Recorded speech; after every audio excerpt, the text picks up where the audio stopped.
Chat GPT दुनिया भर में डाउन। भारत अमेरिका सबसे ज्यादा प्रभावित। ओपन एआई का popular AI chatbot chat GPT मंगलवार को ग्लोबल स्तर पर डाउन हो गया। भारत और अमेरिका में सबसे ज्यादा यूजर्स को इसका असर महसूस हुआ। डाउन डिटेक्टर के मुताबिक भारत में दोपहर 12 बजे के बाद से हजारों यूजर्स ने शिकायतें दर्ज की। दोपहर 3 बजे तक भारत में 800 और अमेरिका व यूके में 1000 से ज्यादा यूजर्स ने डाउन होने की सूचना दी। ओपन एआई ने कहा, इस समस्या की जांच कर रहा है।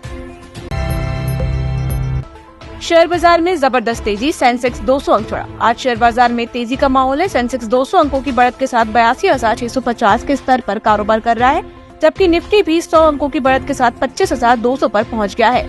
सेंसेक्स के 30 में से 17 शेयरों में तेजी और 13 में गिरावट देखी गई। बैंकिंग, आईटी और ऑटो सेक्टर के शेयरों में मजबूती है, जबकि एनर्जी और एफएमसीजी सेक्टर पर दबाव बना हुआ है।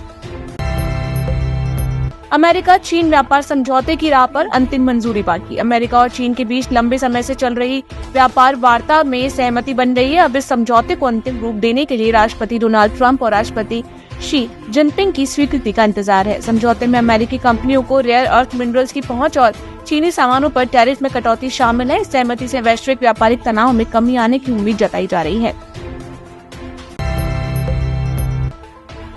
FY26 में भारत की जीडीपी ग्रोथ 6.3% रहेगी। वर्ल्ड बैंक, विश्व बैंक ने वित्त वर्ष 2025-26 के लिए भारत की जीडीपी ग्रोथ का अनुमान 6.3% पर बरकरार रखा है। ये पिछले वर्ष की 6.5% ग्रोथ से थोड़ा कम है। विश्व बैंक ने ये भी कहा कि भारत दुनिया की सबसे तेजी से बढ़ती प्रमुख अर्थव्यवस्था बना रहेगा। वही वैश्विक जीडीपी में 2025 में गिरावट की संभावना है और ये 2.3% तक सीमित रह सकती है, जो 2008 के बाद सबसे धीमी रफ्तार होगी।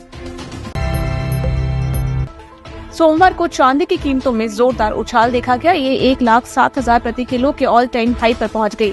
India Boolean and jeweller association के अनुसार चांदी की कीमत 1,440 रुपए बढ़ी। वहीं सोना भी 495 की तेजी के साथ 96,359 प्रति 10 ग्राम पर पहुंच गया। इस साल अब तक सोने की कीमत 20,197 बढ़ चुकी है।